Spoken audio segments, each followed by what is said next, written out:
नमस्कार मंडळी, वरलीची मोनाली या यूट्यूब चॅनलमध्ये आपलं स्वागत आहे। आज मी बनवणार आहे शेव्यांची खीर।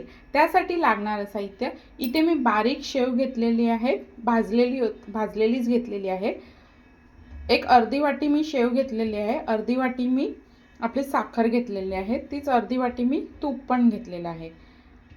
जायफळ आणि वेलचीची पावडर, सगळे ड्रायफ्रुट्स घेतलेले आहेत, काजू, बदाम, पिस्ता आणि चारोळी।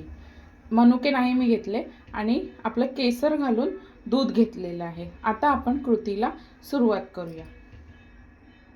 आता सुरुवातीला आहे ना, आपल्याला आपली शेव आहे ना ती थोडीशी परतून घ्यायची आहे। त्यासाठी मी 2 ते 3 चमचे तूप टाकणार आहे आणि आपली ही बारीक शेव भाजलेली ती टाकणार आहे।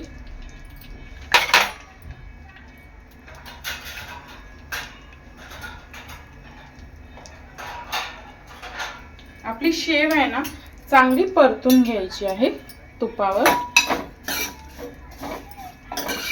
एक 2 ते 3 मिनिटं।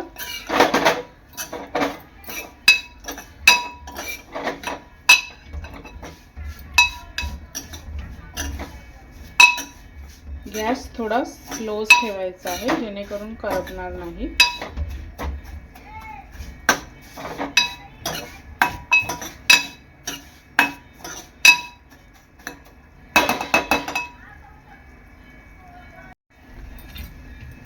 दोन ते 3 मिनिटांनी आपली शेव आहे ना चांगली परतून झालेली आहे। आता यामध्ये मी थोडंसं पाणी टाकणार आहे, गरम पाणी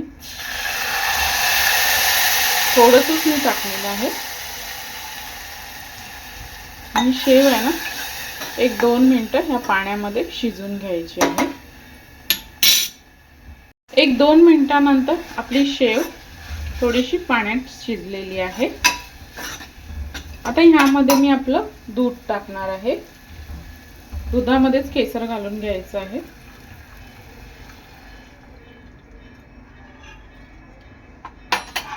चांगलं मिक्स करून घ्यायचं आहे। आता तुम्हाला पातळ आणि जाड याच्यावरून दुधाचा अंदाज घ्यायचा आहे। जर तुम्हाला पातळ पाहिजे असेल तर दूध जास्त टाकायचं, जाड हवी असेल तर कमी टाकलं तरी चालेल।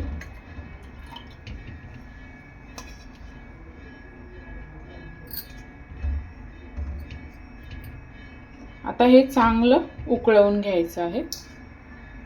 एक 5 मिनिटांनंतर आपली खीर आहे ना चांगली उकळलेली आहे। आता ह्यामध्ये टाकणार आहे मी आपली साखर,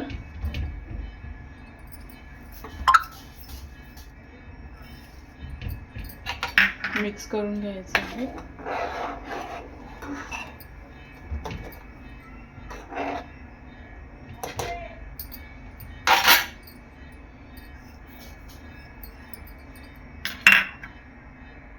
आता साखर घालून आहे ना आपल्याला एक 5 ते 7 मिनिटं चांगली खीर उकळवून घ्यायची आहे।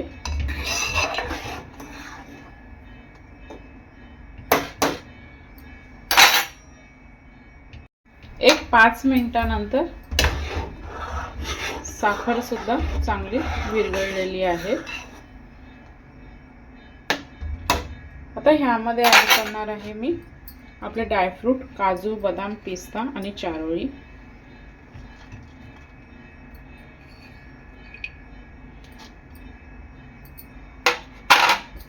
आणि आपली वेलची आणि जायफळची पावडर चांगलं मिक्स करून घ्यायचं आहे।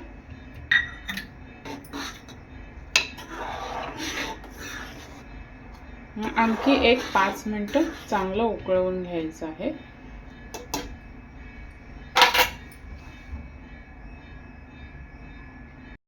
आता एक 5 ते 7 मिनिटांनंतर मी आपली गॅस बंद करणार आहे।